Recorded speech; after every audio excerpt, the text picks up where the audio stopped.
2-0 this week after the 0-2 of last week, turn those fortunes completely around, or if Echo Fox will find themselves another win here today. Going into the bans, it's Ezreal and Braum taken off the table immediately by Echo Fox. TSM responds with a quick Gangplank ban, and then into the Aatrox, one of those evergreen red side bans that recently has just been there for every single game along with Nocturne. Yeah, it's over 90% ban rate, in competitive play on this patch on red side. So it's pretty insane. It basically is a must ban. But a lot of targeting towards Huni, taking away the GP, taking away the Aatrox. We do see a lot of Nocturne, a lot of Zoe getting banned red side first rotation as well. One of those will be up and available, and does have the opportunity for that to be picked. And they may be actually looking for more of a trade, right? Here, when you leave both of those OPs up, okay, great, they can grab Nocturne, but then you're leaving the ability for Bjergsen to respond and maybe take a Zoe.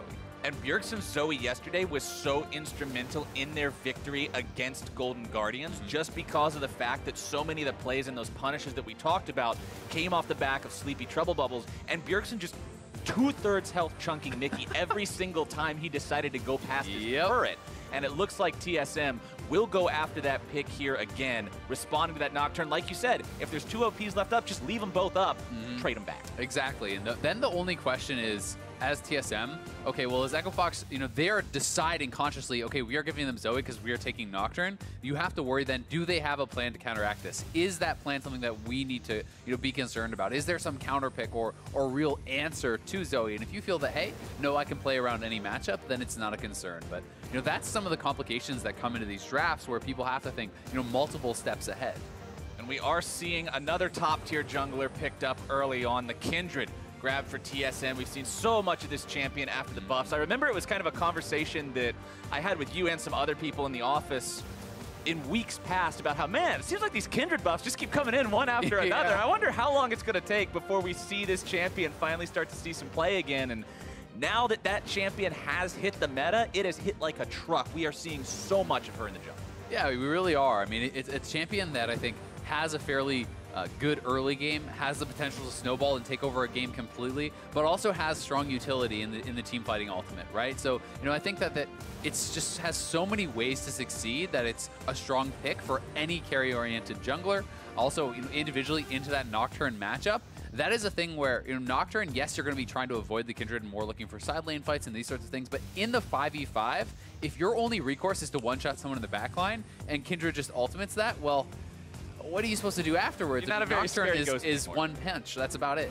Yeah, Nocturne's not going to have a fun time if he can't get those assassinations. We'll see what Dardoch can do on that pick. He will be backed up by the Varus and the Morgana, picked up there by Echo Fox as TSM decides to grab their own AD carry before the second round of the bans hit, grabbing the Lucian there for Zven.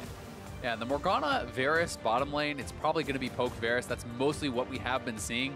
But this is the same kind of bottom lane that we've seen a lot. It was actually played a ton by Clutch, by Apollo and Hawkwoe. This is one of their strongest bottom lanes, and it has very, very strong all-in at level 6. It has good push and poke in the early laning phase, but if you hit an ultimate from the Varus or you hit a binding from Morgana post level 6, that all-in is so hard to deal with because you're going to have it followed up by the Varus ultimate if you get a binding. Then the Morgana ultimate's going to be coming through. Everything becomes guaranteed, and you can really 100-0 people.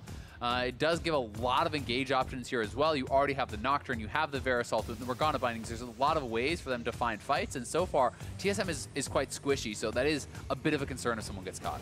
TSM must be thinking the same thing right now. They're looking at one of those tankier supports, somebody who can go in, start the fight off for himself, as well as get out of some of that chain CC using the ultimate. They'll pick up the Alistar there for mithy as their 4th pick. Yeah, it's another ability to be proactive. It's someone who can start the fights for TSM, who can look to be a difference maker. Mithy wants to be that guy who goes down fighting, who is looking for the way to win, and I think that putting him on the Alistar gives him a good opportunity to be able to find engages. Echo Fox very often does draft full squishy comps. That's much more their playstyle. High DPS, low survivability, depend on your outplay and your individual mechanics.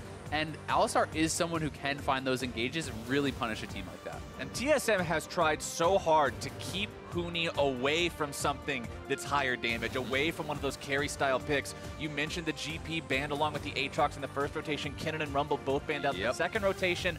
They'll still end up getting Huni the Gnar. He still has something with that damage, that split push capability, and TSM will think about picking the Mundo into it. This is a matchup that can go very poorly for Mundo if the Gnar is allowed to just run wild in the split push scenario. Black Cleaver, Blade of the Ruined King, itemization like that can make things very difficult, but they will switch over to the Cho'Gath instead.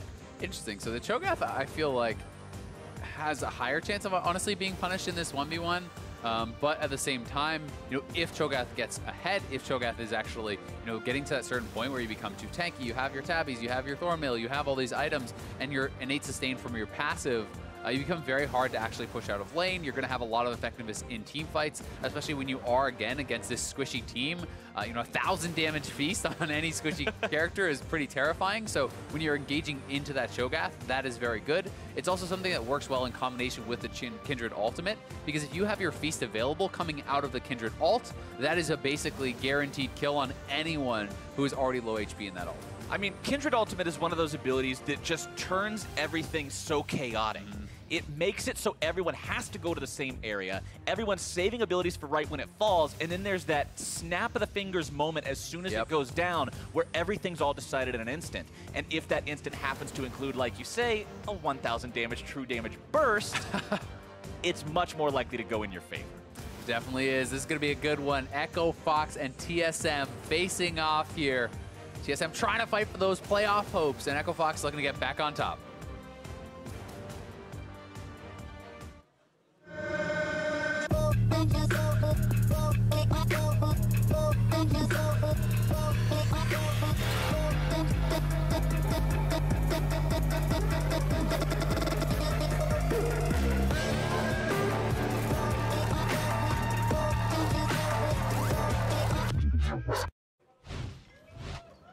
On to the Rift for the third game of the day. Let's Echo go. Fox versus TSM. Remember, ladies and gentlemen, we're not just starting off the split anymore either. We're getting close to the end here. Every single one of these games could determine where you end up in playoffs, or even if you get to go to playoffs. Both of these squads want to make sure they finish out this season strong. Echo Fox hanging out in the brush up here. You can see Dardoch just camping out in the pixel brush. Make sure nobody from TSM wants to do anything too cheeky early on. Doesn't look like they'll do so.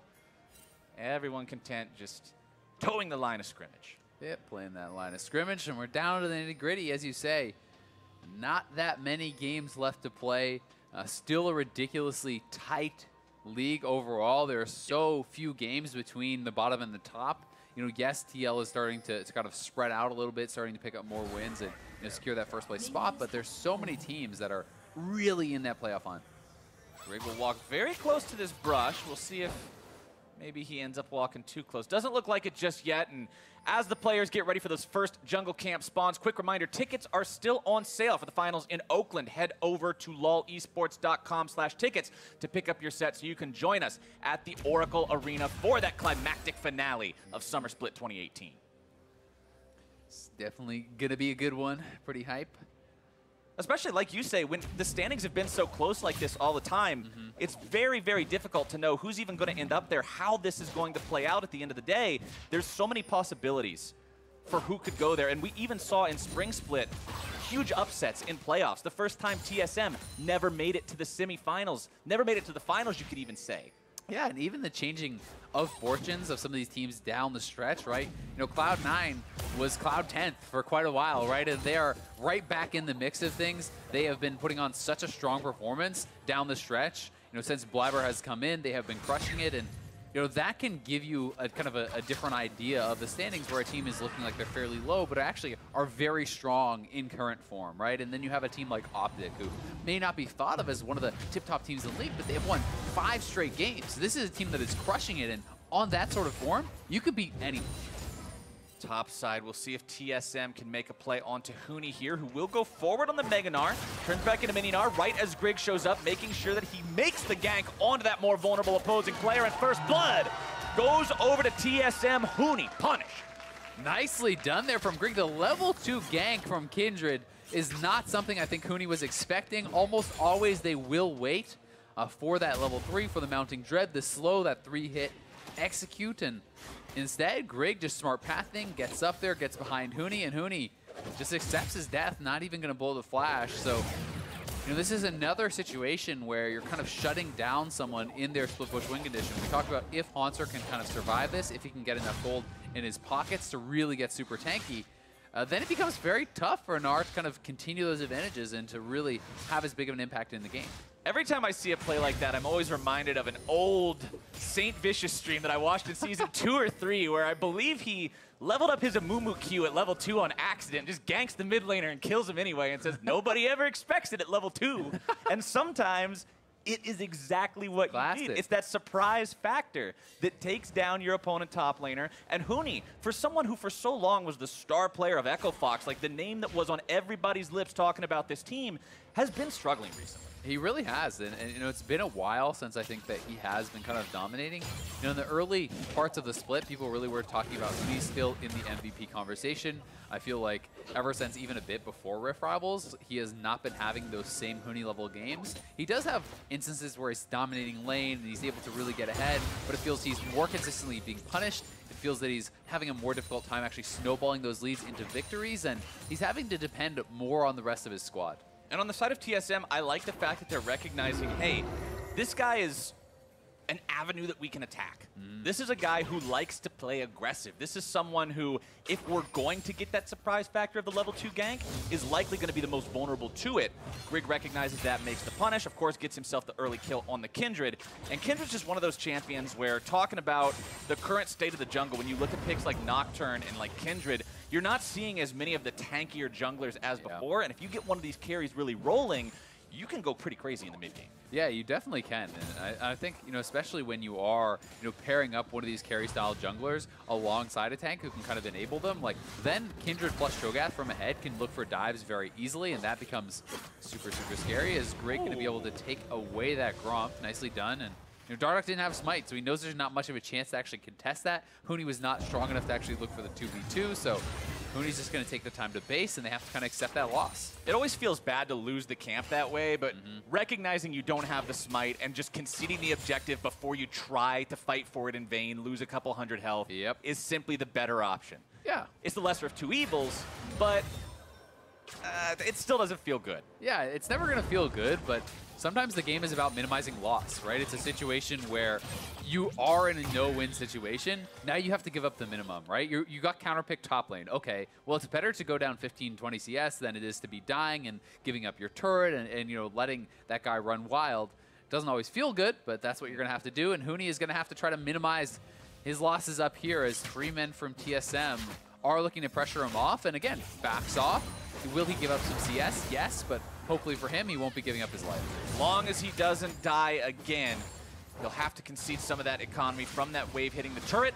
Meanwhile, the rest of Echo Fox is saying, okay, we got to get something on the other side of the map. If TSM is going to invest this much top side, we can at least get the Scuttle Crab in the bottom, deny the mark from Grig, and try to control some of this river vision. Yeah, and I think as a top laner in this spot, you're hoping that you can trust in your team, that they are winning elsewhere. So far they are, right? You know, Lost and Smoothie are ahead of Zven and Mithy. You know, Dardoch is taking the Scuttle down there. You would hope that maybe they could snowball that into a later Infernal if the jungler continues to pressure top. And you have to kind of trust that what you are losing out on top lane, you are making up for elsewhere.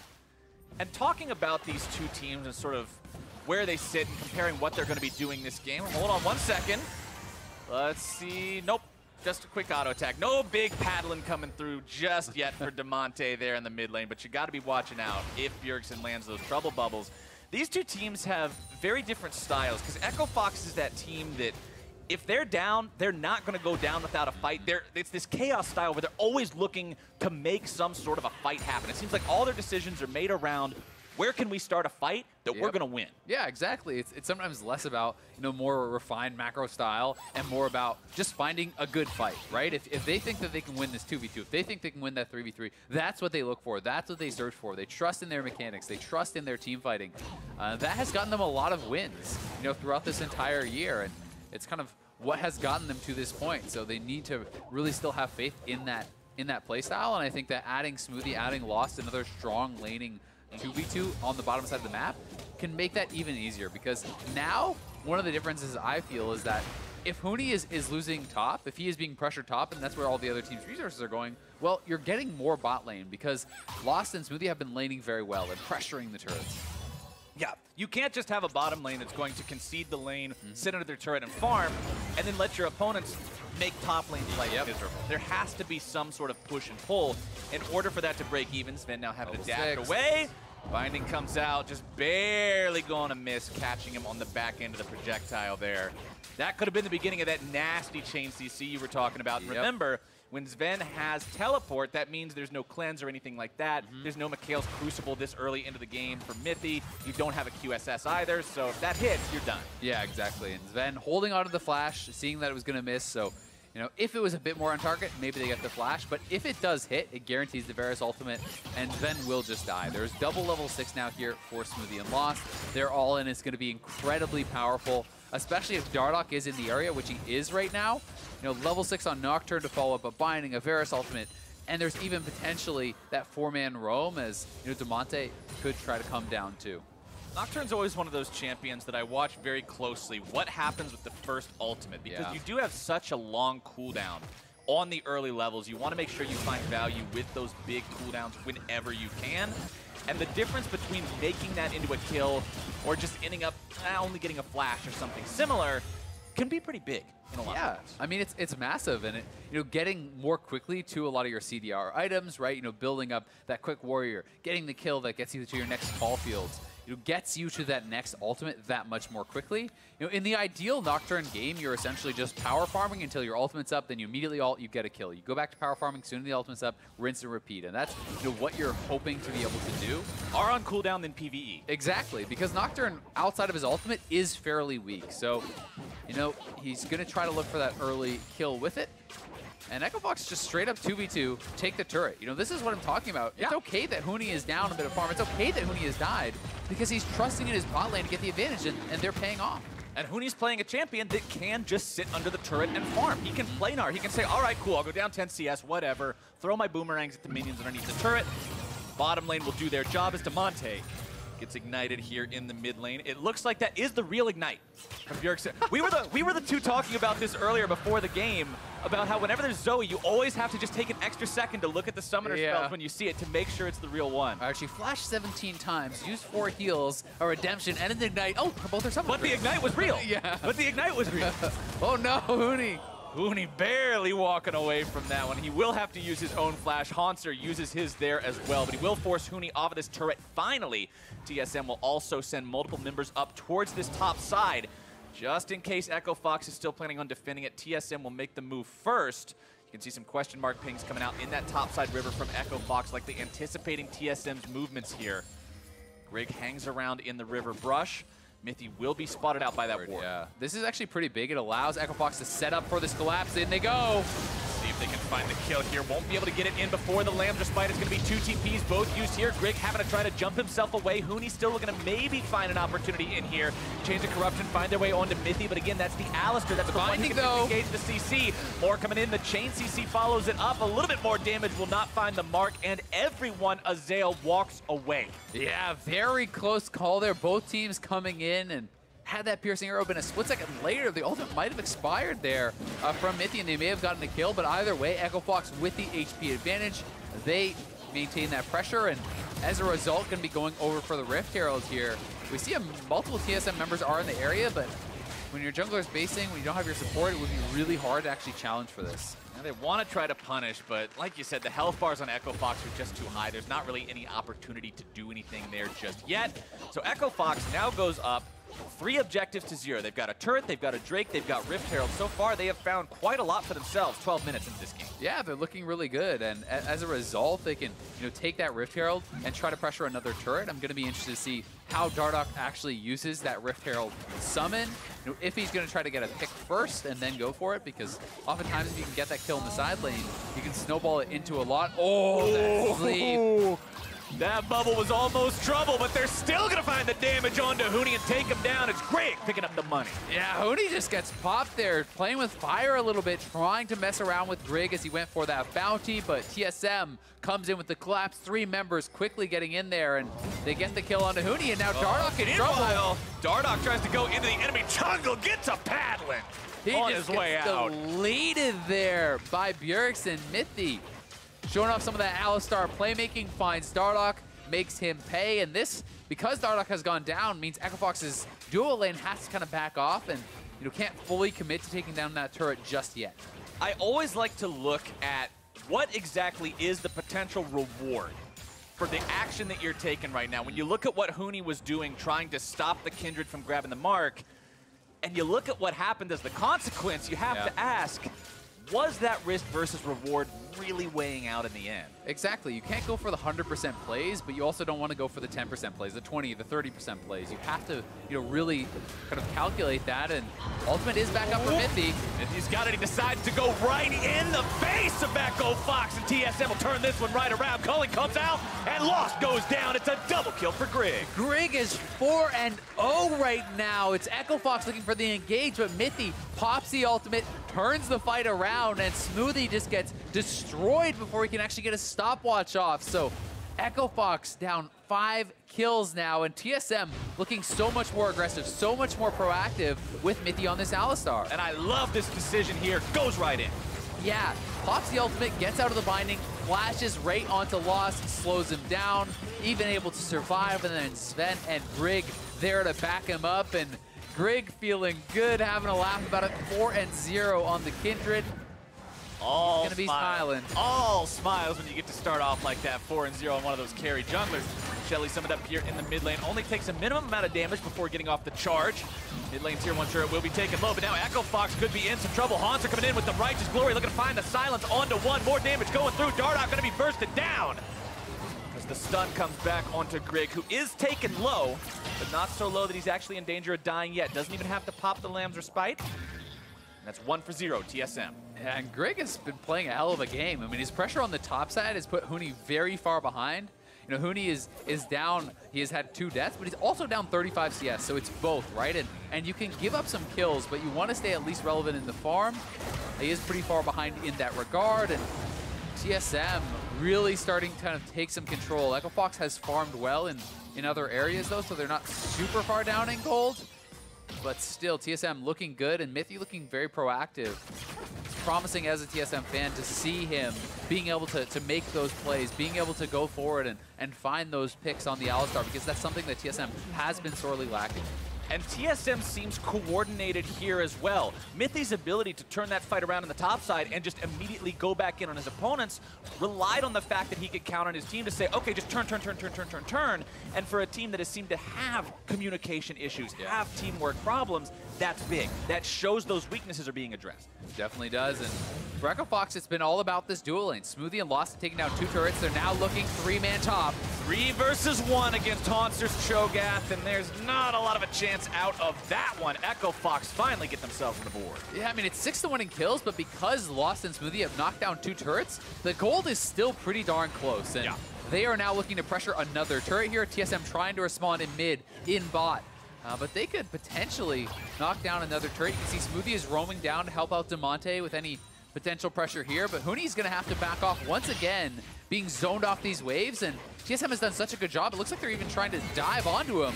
Huni's in a lot of trouble here. Zven bringing in some damage. Huni has to flash away, does get the ignite. As now the Drake will also be taken by the side of TSM. Grig grabbing that Earth Drake for his team means they'll have more objective control as the game goes on. Zven also grabs the bottom side tier 1 turret. First turret of the game for TSM, but they lose their top lane tier 2 at the same time. Again, that's Lost and Smoothie putting in that work that you were talking about, making sure EchoFox doesn't fall too far behind. Yeah, and that's so critical because Huni is certainly having a rough game. He's being pressured so heavily by TSM. Grig and the rest of the team have done an excellent job pressuring off waves constantly and then looking for dive opportunities whenever they can. And this is just putting him further and further behind. So the onus is more on his teammates and more on Dardoch to have relevance early on because he is on this Nocturne. We talked about how tough it's going to be for him to team fight 5v5 into this Kindred who can just drop the ult on any squishy target you go in on. So going to be up to Echo Fox to continue getting pressures in the side lane, to continue trying to find opportunities for Dardoch and really let Huni catch up. I mean, if the matchup itself isn't already hard enough, try being 0-2 into the 5-0 matchup. Yeah. I mean, that's the other side of the coin, talking about how we're not seeing the Cinder Hulk junglers as much anymore. It's more this carry style as opposed to tanks. Tank is always useful. He can always throw his CC button out there, lock somebody down, provide value in a team fight. A Nocturne that's behind is a gold delivery system to the enemy carry.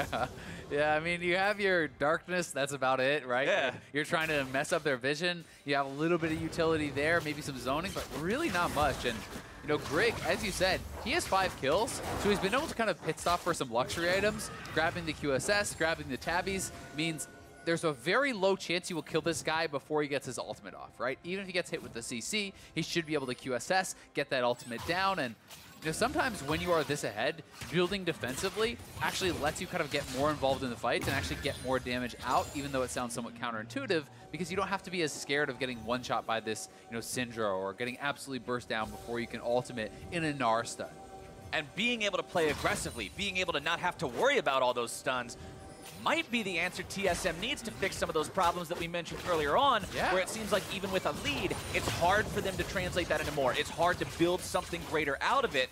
If you don't have to worry about the risks, the rewards just seem that much juicier. Yeah, they can just start piling in. And while Kindred is not really like a primary engaged champion, we've seen some damn aggressive Kindred games from Dardoch himself, but also, you know, I think very heavily of Blabber and some of the games he's had where he has gotten ahead on Kindred, and then he's just jumping forward and fighting people, right? You can get to a certain point where you can just aggressively look for that dueling when your team is behind you, because if they burst everything into you, you drop the ult, your team comes flying in, the enemy team has no cooldowns to deal with them, and then they can clean up the rest of that fight. I want to point out, too, we're taking a look at the itemization coming out this game is now Damonte is going to be here. stunned on. Grig looking to make this one happen, going to be stunned up. QSS means he's able to get that Lamb's Respite down in time, but Echo Fox is looking to collapse with multiple members. Grig going to be taken very low, but Dardoch's taken down first. Grig goes down 2, shutdown credit over to Huni as Hauntzer drops next. Echo Fox still looking to make this fight happen. They're going for even more now on to Zven as the damage comes through and Huni stays alive. Echo Fox turning the dive around. Dardoch in range right at the very start, and despite the fact that the ultimate got off from Grig, more Echo Fox members were there faster. They respond to the fight, and 2 kills going to Huni, plus the 5-kill monster shutdown. Just got hand-delivered there to Huni, and he is going to be right back into the game. Completes the cleaver. He has a Bilgewater Cutlass. He is right back in there for split push. Let's take another look at how this happened, because TSM really wanted Damonte. Yeah, they want to go aggressive here. They have them making proactive plays, but there's too many Echo Fox members there in the area. 3 Echo Fox members were there right at the start. The only 2 members who weren't immediately TP into the turret. A great response from Echo Fox coming in very, very quickly. Full commitment to the call to fight. They're able to pick up 3 for the low cost of 1 Nocturne. Bjergsen also, the paddle star that he aimed onto Smoothie, very slightly missed him, just went right above that Morgana, so could have almost been a 2 for 3 there. The accuracy not quite where it needed to be for TSM to make that one a little bit closer. And that was eerily reminiscent of what Golden Guardians tried to do yesterday against TSM. Yeah. They tried to make a dive happen underneath that tier 1 topside turret. TSM turned it around. And this is what you're talking about, Azael. Nothing's a 100%, but when you're taking something that's too far away from those high numbers, you're running the risk of gifting things over to your opponents. You definitely are, but you have to be willing to take some hits, you know, and continually go for those punches, right? So many of their aggressive plays throughout this game have worked, so you can't just say, well, can't ever play aggressive again because that one didn't work. So, you know, yes, that dive did not work out. Yes, there was more Echo Fox members in the area, but TSM, they have gotten to their original lead through aggressive play. I want to see them continue to be proactive. I want to see them look for that next play and still trust in their calls and trust in their ability to play well. Otherwise, if you fall back and allow Huni to have his time in his side lane, expect Echo Fox to start dictating. Especially considering what Huni is building. This isn't Black Cleaver into tankiness Gnar. It is the Black Cleaver into the Blade of the Ruined King, that split push build. As Dardoch goes in, looks to find a little bit of damage there onto Hauntzer. Don't think that's the guy you want. No, not really. Yeah, he's a tanky boy, and Hauntzer just kind of casually walks out. It's like, all right, man, cool. See you later. That's a very, very big boy. But anyway, Dardoch cooldown is going to be out of there. Hoping, obviously, that he could have the follow-up to maybe just burn him down. You know, and if Hauntzer is alone, then hey, maybe you just focus fire that tank. You can't retaliate, you get a kill. And that's kind of what Dardoch was looking for there. Either way, doesn't work out. We'll see, though, if TSM can find another play here. Is Damonte up on the top side. Nice little bit of damage coming out there onto Mithy. Both these mages hit like a truck, yeah. By the way. Morello Namicon, Sorcerer's Shoes, Luden's Echo on the Syndra. Same thing, but with Mercury Treads for the Zoe. If these guys can land their combos, it's just going to delete health bars, whichever ones they find themselves onto. There's not a lot of magic resistance in this game. By not a lot, I mean there's actually none aside from shoes. So, QSS, baby, let's go. Okay, we got a QSS. All right. If we're really going to nitpick and call that a magic resist item. We got a QSS. Is going to defend you from the double spell pen. But yeah, you know, Damonte obviously is at that kind of burst triumvirate of items. Double spell pen plus Ludens is about as bursty as you can get with that amount of gold. Certainly not a lot of magic resist, especially when you're looking at someone like Zven, who would be a prime target for that Syndra. He could get absolutely blown up. But then you're depending again on Kindred to be there and to pop that ultimate in time to kind of negate a lot of the burst that comes out of Equifox. Mithy is behind these guys, and he's going to look for the fight here. This could be a disaster. Righteous Glory coming out from Hauntzer, looking to find the collapse here. It's going to be Smoothie jumped on TSM with no mercy. Find the pick onto the Echo Fox support. Yeah, they get the kill on a Smoothie, and they get the flash. So even though Lost was actually black shielded, he expends the flash there. So that means that they kind of get a double reward, and we're going to have to track if that gets punished later on, because that Varus with no flash could be a pretty juicy target for Mithy, who is going to have his flash available. Absolutely. Echo Fox now will continue just trying to shove up here in the mid lane. TSM won't find anything off the back of that pick. It's just going to be the 300 gold as well as the flash from that enemy AD carry like you mentioned. It's always one thing you've got to think about. Yeah, we got the pick. Can we get anything else? TSM decides right now the answer is no. Drake isn't alive. There's not really any turret you can take right now at the positioning of the waves, and I mean, Baron's a little bit audacious for 24 minutes into the game after having only taken down the enemy support. But that being said, that flash may mean, hey, in a couple minutes, if you kill off Lost before that flash comes up, then you could maybe actually turn that into a Baron, right? You start up that Baron. If they don't have their marksman, you could maybe turn and fight, or you can just burn it down. And that's something that they can look to kind of get that additional reward later on, but they're going to have to be proactive and try to attack Lost before the flash comes out. And Blade of the Rune King now done for Huni. He picks up an additional dagger, which tells me there's a high chance he could be going into the Rage Blade style build to get those additional hyper procs, which really is full commitment to side lane, right? This is much less about the team fight. Sure, you can still fly in and go for that Mega Gnar, but you are going to be a very squishy boy. You will die in one Trouble Bubble Paddle Star. Yeah. With no defensive itemization aside from the health on a Black Cleaver. Yeah, it's very, very scary. But at the same time, hey, if you get left alone with Hauntzer, he's not going to have very much fun. And if you get to a turret with all that attack speed, you can burn that down very much. So the track if Huni can get ahead and if he's going to be able to make that pay off, or if Hauntzer is going to be able to kind of get to those team fights and where he really wants to be most effective. Hauntzer has been pretty effective so far. The Righteous Glory first pick, we've seen him use it in fight after fight to just make sure he can get in there, be that front line for TSM. And honestly, 26 minutes into this game, despite the fact that 11 total objectives have gone down, including Drakes and Rift Heralds, and there's already 12 kills, you're still seeing a game that's 200 gold apart. Yeah, this is an incredibly close game between these two teams. You know, really is going to come down to execution, and Huni wisely backing off as a lot of TSM members go missing. You can see there's no Echo Fox vision on the bottom side of the map. He has no idea where anyone is. All their wards are around Baron. That is where they are focusing. So he has to play with respect, and Mithy is around here. Grig will steal away that red buff. Always nice to have that on a ranged auto attacker. Kindred making wonderful use of that extra utility and damage as TSM will push up towards the tier 2. Seeing if maybe they can get some damage onto this with the minion wave. Looks like they will, because Damonte is nowhere nearby. Remember, this is not a teleport Syndra. He has the cleanse instead, so without enough members nearby to make that defense happen, TSM pick up a freebie. Yeah, they have the top wave pushing, so maybe some minions will be lost there for TSM, but they get a turret. This is nice play around that bottom side of the map. TSM drops a couple of pink wards there, kind of makes it harder for Huni to feel safe split pushing, and Hauntzer was even, you could see, threatening a flank. Nice binding there over the wall from Smoothie! Oh my God! Gameplay button. There was a Morgana there 1 second ago, I swear to you. Your eyes are not deceiving you. Bjergsen just hits him with the damage. Bjergsen pulling off his best magic trick. Now you see him, now you don't. Now you don't. Where did he go? Hate to see that happen. You really hate to see it, unless you're TSM, in which case you're really loving to see that one. 2-0 and 4 now on Bjergsen Zoe. Got 2 needlessly large rods in the inventory. Means Rabadon's death cap is on the way. And if you thought that was a one-shot, let me tell you about Rabadon's death cap, Azael. Because we are going to see some crazy damage coming out now as the collapse from Echo Fox onto the top laner from TSM will make sure they can find themselves a kill. Dardoch has to flash away to make sure he doesn't die to that last turret shot that likely would have come out there. But now TSM says, okay, you want to put 3 guys in the bottom lane? We're going to go ahead and look for the Baron now ourselves.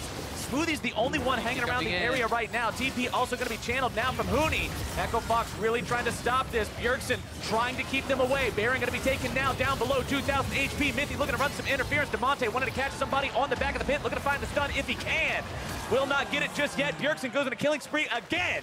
He says, Smoothie, didn't you learn your lesson the first time, as he tries to get himself away. Lost has to be careful too. Collapse. Yeah, Lost is gonna, okay. Sidesteps both of them. Bjergsen's still trying to get himself out of this one. Alistar comes back out. Lost eats a lot of damage, but Bjergsen will drop there. TSM do manage to find themselves the Baron. Of course, they will only have it on Grig and Zven. Yeah, but that is a critical takedown for them. So again, TSM being decisive. They lose 1 member on the bottom side of the map. They fully commit to the Baron. You can see Mithy is buying time. He is giving up his life for the team here. Going forward, Bjergsen able to trade back a kill. Flashes out of the Varus ultimate right there. Real flash. And real flash, important to note. No imitation, and either way, Bjergsen is going to get chased down. Lost patient enough, making sure he doesn't overcommit and actually chase into his own death. So they do get that kill. TSM does have the Baron, and now it's about fighting for this Infernal, but it looks like Echo Fox are the ones that are there first and should be able to take it down. This is the Echo Fox I know. This is the team that, despite the fact that their opponents are the ones who got Baron, they say, nope, we don't care, still fighting you in open ground. This is how we play League of Legends. Yeah, and I mean, it's a smart play, right? Because TSM had lost a lot of health from that Baron, because, you know, Mithy is giving up his life for the team, you can win the team fight thereafter. You can knock off some of those Baron buffs. So it ends up being a fairly even trade, but you have to say, looking at the game state, double Infernal is a very big advantage for Echo Fox, especially because of how many people are building damage. Oh, you know, yeah. All 5 members of Echo Fox are getting big benefits from this AD, from this AP. It's not an Alistar, it's not a Mundo. This is, you know, full kind of damage Huni on the Gnar and an AP Morgana. Grig taken very low there by Damonte. Has to pop his own ultimate, but mithy ends up messing up the combo and actually shoves Damonte to safety. Damonte pops the stopwatch, keeping himself alive. He's going to be Hauntzer food, though. The shutdown credit going over to TSM's top laner, but Huni is knocking on the door to the bottom lane. Yeah, Huni completed the Rage Blade off his last shutdown in that team fight, and he is just straight onto it. They're trying to delay the bases here. Is this going to be another NALCS base race? It could be. I mean, someone else has to go back. So multiple members are going back for TSM, so they have 2 there to try to stop. And now the 3 members from TSM are trying to push for the inhibitor. TSM wanting to take this one down. It's going to be the ultimate used there from Dardoch, trying to scare them away. He will be taken very low. Can't quite find his mark just yet. Somehow lives with 40 HP. He'll walk away. They'll hold the turret for now. Binding comes out, only finds its way onto the cannon. It'll stop that Baron up push from using that resource. However, they're still able to break the line. They're still able to find the inhib, and TSM come out on top. Yeah, and Huni's not going to have time to actually knock down any inhibitor because Mithy had rejoined the team, but he didn't have vision of that until just recently. They have the Baron recalls, so TSM managing these calls in the hectic situations much better. You think back to that FlyQuest game, listening to some of the comms there was so split, was so messy. This time TSM makes a calm decision, 2 members back to defend, 3 members continue the push, they get the inhibitor, they keep their own alive. Yeah, you talked about the TSM Legends episode at the beginning of this game, and the comms from that FlyQuest game, specifically the ending, were so jarring because it seemed like everyone was on a different page. The team just couldn't agree on where they wanted to go and what they wanted to do. And this level of coordination, I said it before when talking about a micro situation of Mithy making the turnaround play top. Now in the macro situation of managing the inhibitor, TSM has addressed those issues, at least to a degree. Yeah, they definitely have. And You know, Echo Fox, you know, on their side, they do have, you know, a lot of actual frontline damage here because of the Rage Blade auto attack based Varus. This is not poke Varus. Huni is going to be able to help shred frontline as well, but the straight up 5v5 is still going to be so difficult because there's two very strong marksmen of the team of TSM.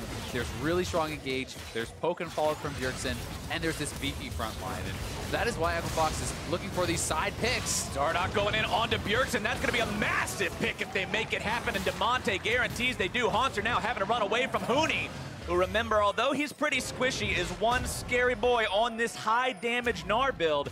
Will sidestep his way out of the rupture. TSM now continuing to retreat. A 1-for-0 from Echo Fox puts the brakes on the TSM push machine. Yeah, it's such a big pick for them because it's buying them more time. It means TSM can no longer kind of pressure forward with that 4-man squad. Bjergsen is off the map.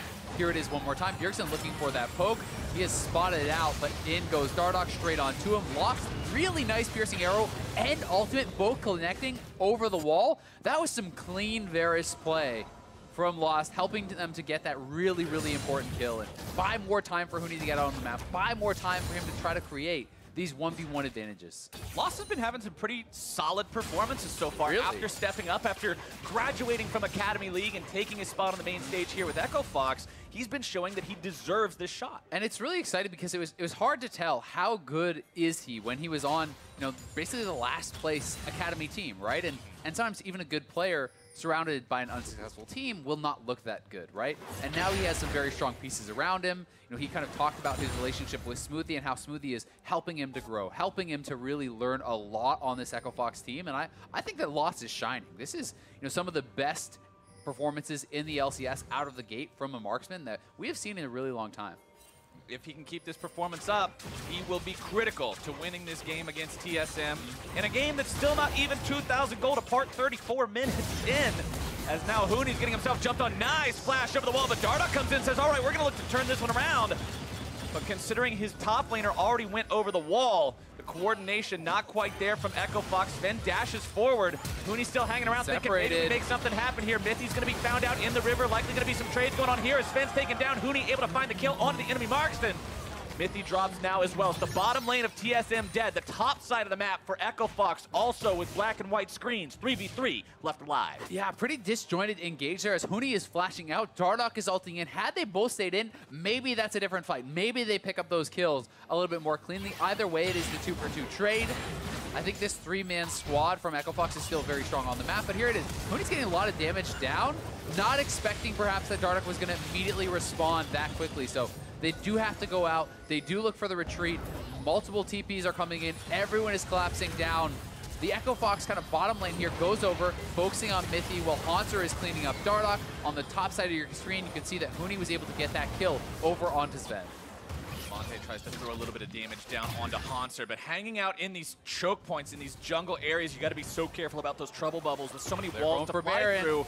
There's a lot of range they can go on as TSM decides this is the call. We go for Baron here. We force the game on this objective. They're taking it down very rapidly. Already down to 5k HP. Lost not able to find the chains of corruption he needs. Still looking to do so much damage as Hauntzer secure the Baron. But now TSM's in some trouble. Echo Fox makes their way into the pit. The Lamp fight is down. Bjergsen looks to go into the pit. Will not find anything with the paddle star. Damage over the wall comes out. GA and down. Damonte scores a goal as Bjergsen does manage to get himself away. It's only Guardian Angel dropped for Grig. Yeah, just the Guardian Angel. They do get the kill on Hauntzer, though. Grig did not drop that Lambda Spite to actually save his top laner. His GA is down, but TSM get the Baron. They get the big prize. They have map control. They're going to be looking for Elder. Here it is one more time. Dardoch was back in the base, trying to ult in time. Not there to get the smite, but even if he was, the feast is very hard to actually steal that away from him. And then Grig plays this very well. Lambs Spite to get over the wall. They do trade the one kill, but Damonte able to at least proc the GA, and TSM now straight onto this Elder. They're trying to knock it down. Echo Fox trying to get over there. Only thing better than one Uber buff is two Uber buffs. TSM will be very scary if they manage to collect this. Echo Fox trying to prevent that as hard as they can. Elder Drake down to about 1,000 HP. It is going to be secured there by Grig. Echo Fox need to disengage this one and prepare for one hell of a defense now with TSM having these buffs. Yeah, it's going to be really hard. It is just a one-stack Elder, but even just taking that away from Echo Fox is a big deal, and it's some additional gold and power kind of in their pocket with the Baron buff, with the Elder Dragon. They're going to be in a strong position, and both those objectives, Dardoch is not there to actually try to get that steal. Huni will take down the mid lane tier 2, look to find some damage onto Hauntzer though. now as well. Once he goes back into that mini-Gnar form, he's actually much more threatening when he has this split push style build. He can start landing those hyper procs again. But with the rest of TSM potentially being able to collapse, he decides he doesn't want anything else to do with that. Zven walks up, gets the auto attacks onto the turret to finish that, and TSM will now have nothing left to take with the base. You can see that Dardoch is trying to hang around Huni, though. They are potentially looking for that 2v1 collapse to get a kill and have Huni maybe break open the game, because right now they are being sieged. TSM closing in, looking for the one-shot. Bjergsen nearly finds it onto Damonte, taking off 3/4 of his health with that one big explosion of damage. TSM will continue looking for the inhibitor here. One is exposed in the top side, this one also exposed here in the bottom lane. Then we'll eat a little bit of damage there coming out from that tormented soil. Lost still looking to get off the piercing arrow. Scatter the Weak comes out from Damonte, but will not find anyone. TSM grabs the inhib and gets out. And that damage was through a black shield there, and it's non-trivial amount of AP that is on Smoothie. He likely has that black shield maxed out at level 13 this point of the game. So definitely a scary amount of damage coming out there from Bjergsen. But as we mentioned, Echo Fox Lost is going for this auto attack focused build. He has his IE now. He is at a very, very strong point. But he has no real front line, so it's harder for him to get involved and feel safe to go forward for those auto attacks, because he doesn't have that Cho'Gath and the Alistar in front of him, creating space. He has to be very careful, because one misstep, you get caught by a combo from Alistar, you're probably dead and the game ends, right? So he has to be very, very careful about how he chooses his fights, when he chooses his moments to move forward. And looking at the itemization, looking at the risk of being caught in the wrong spot for either team, both AD carry players pack a ton of damage. You already touched on what we've seen Bjergsen do. Damonte's also got incredible burst potential himself. mithy wants to come around, see if maybe he can get the flank on this one. Echo Fox recognizes trouble. They get themselves out before TSM can make the collapse, but you've still got one exposed inhib, one down inhib, and your opponents with these buffs that are just now starting to wear off. And Huni is just continuing to split push, right? He's trying to do this, so it's up to that four-man squad from Echo Fox to try to hold the line, to give up the minimum, and they have a very hard job because there is hard engage from TSM, but TSM calling it off, saying we are not positive that we can actually get this inhibitor down before Huni gets one of his own, so they back off, they look to defend, reset, spend their gold, and still, we are left at a very, very close game. TSM is one fight away from winning, but honestly, so is Echo Fox. I mean, if you actually ace this team, you could maybe march it down through bot and just end the game. And Huni, while his last couple of items have had more of a bruiser profile to them as opposed to strict damage like a Blade of the Ruined King and against Rageblade, there are no tank items on Huni. Sterix and what this Jarum's Fist is building into as a Frozen Mallet are both bruiser items. Cleaver is a bruiser item. The remaining two are carry items. This is a Gnar that is 100% invested in split pushing and going for some kind of side lane victory, even this late into the game. He's been spotted. Oh, secret agent Huni. Holy cow. He's just hiding in the bush. Snake hiding out. Quick, don't Now move. he's found his way onto Hauntzer. Looking to make this play. It's Dardoch coming in from the side here as well, making sure they're able to find it. The Gargoyle Stoneblade is going to be popping. It will not be enough. Grig tries to come in from the side, looking to collapse, maybe do something. But not today. Echo Fox gets 1 for 0. Nicely done, finding that pickoff onto Hauntzer. That is a long respawn timer, almost a full minute. And it's one of those situations where as Hauntzer, you're like, how did he get behind me? The Kindred just walked there. I was in the lane. Everyone was around here. We checked that. But you didn't check close enough. Gotta check that bush. Echo Fox have managed to hold on despite the fact that TSM has had map control since grabbing that Baron. They have managed to keep themselves in a serviceable position. I know I've already commented on it twice, but damn, Azael, how often do you see 41 minutes into the game and 100 gold separating the teams? Not very often. This is incredible in terms of just how knife's edge this game has been. And I really hope the finale does the entire game justice and we get to see something just completely off the wall, as the super minions will continue helping TSM push out this bottom lane, just making Huni take a little bit of extra time. All right, he will decide to... I was thinking for a second there, I was like, do you want to go for Zven? Do you really want to go for him? He wants to. You know he does. You know, okay, I'll rephrase that. Should you go for Zven? Probably not. And probably his whole team's like, base, base, base. He's like, what if I can kill him? But what if, hold on, hear me out, guys. Hear me out. What if I didn't base? What if I throw my boomerang at him? Well, he's on 6 items, so that boomerang's going to do a lot of damage if he does throw it out. And not only is it so close, but it's two teams with such different play styles, such different compositions that they have crafted.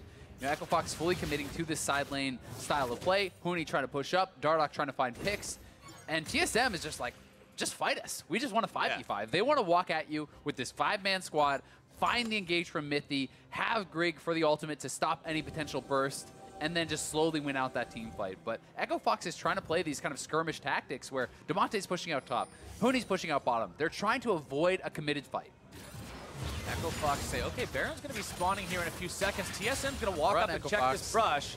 When they check it with Hauntzer, Echo Fox can't really make a punish off of that. TSM will have priority here in the mid lane. If Echo Fox decides to go for the Baron, TSM will just run down mid. This is where that shot calling is going to come in. TSM has to make sure whatever they decide, they're committed to the decision. Huni's still going to remain here in the bottom lane. As TSM, 5 men strong in the mid lane. It's inhibitor turret down as they now have nothing left defending the inhibs. Huni will continue to push there in the bottom side. Echo Fox finally puts themselves into a defensive position to prevent TSM from taking anything else. So far, it's 1 inhib for nothing. Damonte finds a stun onto 1. Chain CC coming out onto Hauntzer. He is definitely caught out here. Bjergsen goes over the wall, but he's already dead. Lam's Spike's not going to keep him alive today. Huni get the game, they're TPing in. TSM, they've got to try to get out of here as Echo Fox wants to end the game. I think this is Huni on an axis. He's got the minion wave. He's got lost. And Echo Fox has got their win. It happens again. TSM in control for so much of that game. But just like the FlyQuest game, they lose track of where they are in that split push.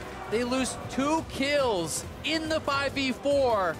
Lost TP's in. Huni's already pushing, and Echo Fox closed out what was a hell of a game. We saw so many plays that game from Bjergsen where he would hit people with massive bursts of damage. But at the end of that game, it was him who was bursted down too quickly. Grig couldn't save him in time, and by the time the chaos of that dissolves, it's Huni already knocking down Nexus turrets. That is the finale I wanted. And lost so quick to call that TP, to move in there. The rest of the Echo Fox squad delaying the bases, not allowing TSM to get back in time. And you can see the pain there for Grig, as it's a tough loss to swallow. Absolutely. And the Kindred ultimate did come in a little bit too late to save either Hauntzer or Bjergsen. And you know, that's a mistake that you're gonna want back. But Echo Fox played this chaotic style very well. And again, so much credit really needs to go, I think, to the Echo Fox bottom lane. I think this team played very well around them. Smoothie and Lost take down multiple turrets and played this game very, very well. It was an awesome battle between these two teams, back and forth the entirety of that 40-minute slugfest. And now to get his thoughts on the win, I'm going to hand things over to Azael, who's standing by with Huni. Thanks, guys. What an ending to that game. Huni, please run me through the last minute and what you were doing. I mean, I killed the Nexus. You killed the Nexus, and it looked like you were doing secret undercover in bot lane bushes, and you were split pushing the whole time. Was that your game plan? Yeah, obviously. If you see the my item build past 2, it was fully attack speed. My AD was 350. You know, the Gnar was doing.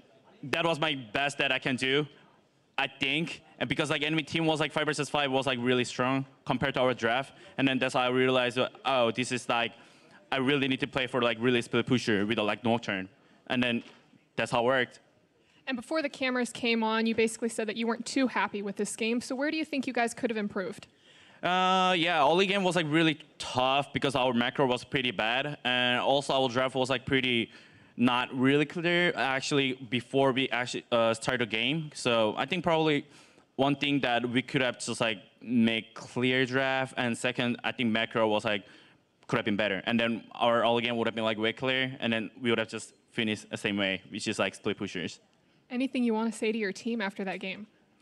Well done. Well done. Same to you. And for more on the game, let's hear from the State Farm Analyst Desk.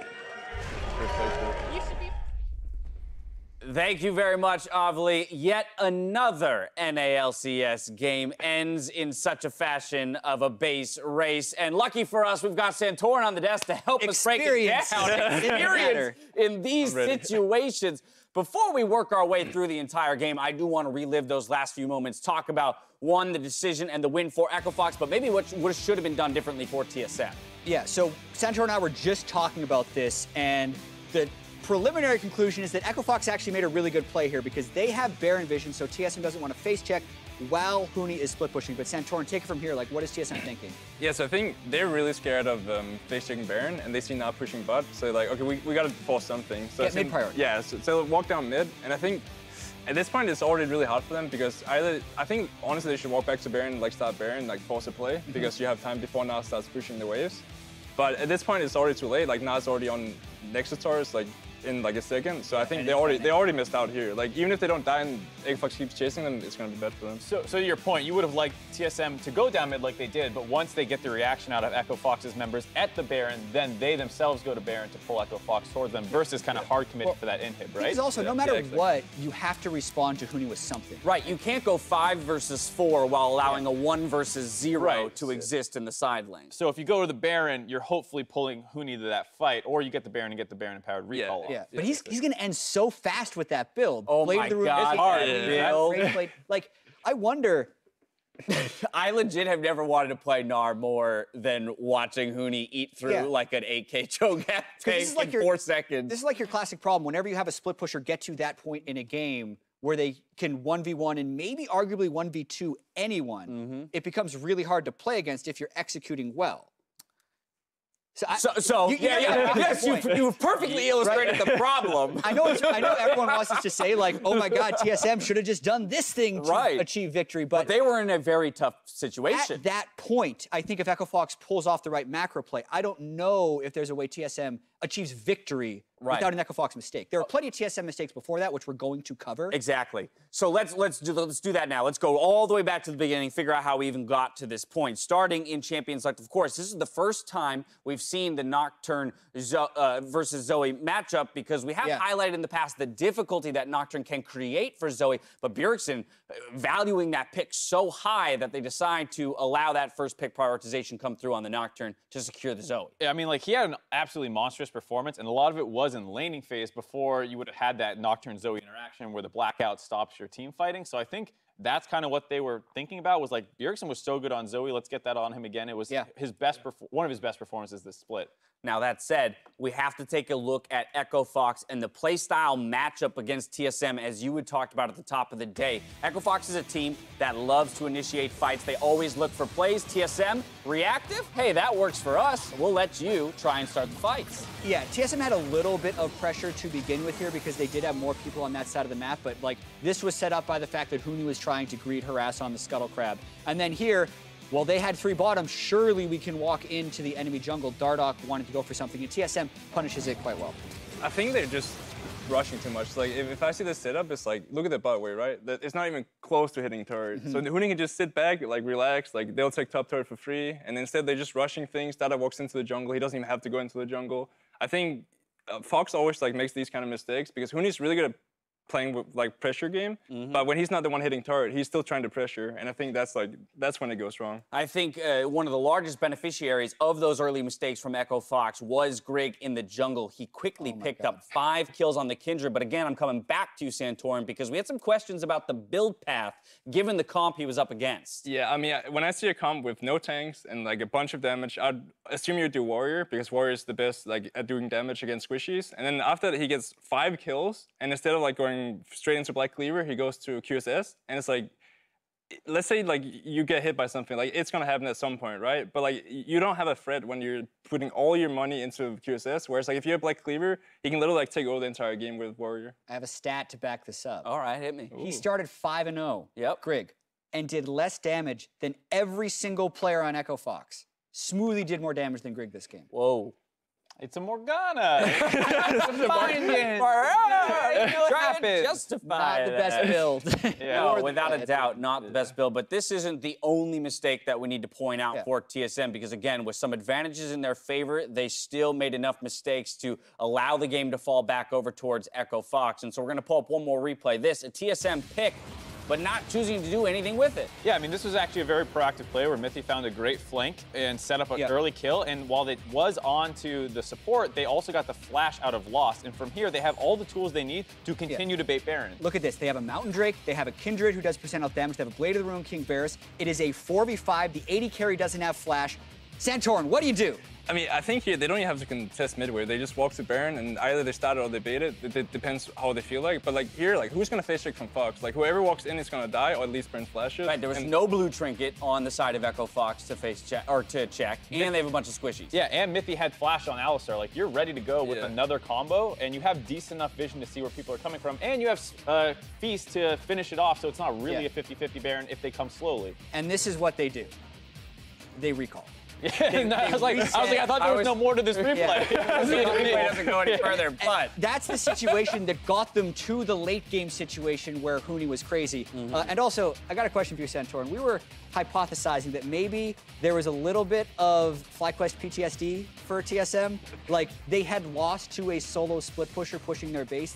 Do you feel like TSM might have been overly defensive for most of the game in fear of getting backdoored? I can definitely see that point, but I think if I played against like us and like we see how it went out, it's because they went down mid. So make a play around Baron, like force something, just force something. And it's like going down mid like they did it in this game too. It's like if you go to Baron, they have to face check. And if they face check, you get a fight, which you'll probably win. And if you win a fight, you get Baron. And then once you're a Baron, it's like you can just go to the Gnar lane and just push him out all the way and you'll probably win the game. I've got a follow-up to that, and this is a somewhat loaded question, but we have seen so many games end in this fashion, this split in the NALCS, as compared to almost any split in history, let alone the most recent ones.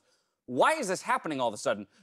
Have teams forgotten all of a sudden how to play the macro game? Is this a result of split pushers just being more viable, damage? Like, where are these game endings coming from? I think it's a bit of both. Like the people play like stuff like Jace and stuff like that you can actually push turrets really fast. And it's that a lot of the time it's like Gnar versus Cho'Gath matchups where it's like you need to help the Cho'Gath or make a play, like either or. And if you don't make a play, it's gonna look like this game, for example. And I think that's because of also bad macro. Yeah, I think what was interesting too is at the start of the split when there was so much going on with the funnel and the bruisers bot lane and the mages bot lane, we were told by a couple different teams like, you can't split push in this meta. There's no chance. Right. And so it's possible that people kind of like forgot how to play against it. Like, top lane carries were still a thing. There was, the Darius and stuff like that, but it wasn't, Darius is not like a split push 1v5 in the game kind of guy. Whereas we're starting to see more of that, and if people were not practicing against split push, they might have forgot how to react. Final point. I think people are also more willing to play chicken with it. Huni's build is never going to teleport into a team fight. He will die in 2 seconds. So he's actually just way more one-dimensional about it and forces the issue. So either he kills the Nexus or his team just gets run over by 5 people. You're forcing the issue. Previously, we'd see so many more people just teleport into a team fight and it becomes this kind of wash. Well, the craziness continues here in the NALCS. Santorin, thank you so much for being here for this game specifically. Right? Exactly. I'm so glad we secured you for this one. Up next, we've got One of Thieves versus Golden Guardians. And later on NALCS Tonight, we're bringing back League Pictionary with Freak, Zyrene, and Aframu, and Otto. Stick around during the break to vote on what they drop.